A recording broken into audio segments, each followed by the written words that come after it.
Ustadz Felix Xiao mengatakan bahwa sebenarnya orang Chinese lebih duluan Muslim daripada orang Indonesia. Kok bisa? Orang Chinese itu duluan Muslim daripada orang Indonesia. Pertama Muslim? Iya, jadi contoh ya, di Guangzhou itu ada satu masjid namanya Masjid Huaisheng. Kalau nggak salah itu sekitar 651.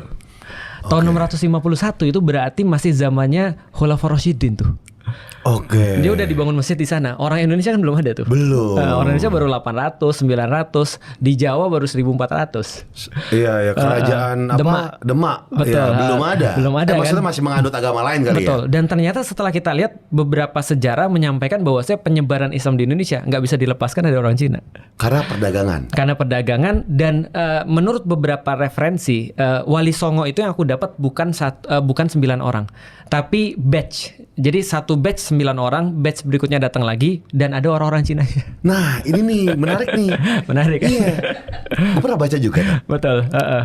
Nggak tahu apakah ini teori konspirasi atau enggak, bahwa wali-wali itu banyak yang orang Cina gitu. Iya, setidaknya ada hubungannya dengan orang Cina. Misalnya contoh ya, kalau misalnya kita lihat Demak itu kan didirikan sama Raden Fatah. Raden Fatah itu menurut salah satu referensi itu nama aslinya Jinbun. Kan nggak mungkin orang Sunda. Nggak mungkin kan orang Sunda Jinbun, kan nggak mungkin.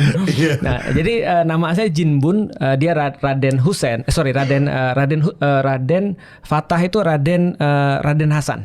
Raden Husain adiknya. Raden Hasan dan Raden Husain ini akhirnya mendirikan kerajaan Demak, dan mereka akhirnya menurunkan orang-orangnya ya karena orang Cina. Ibunya ternyata tadi orang Chinese juga. Jadi dari Campak.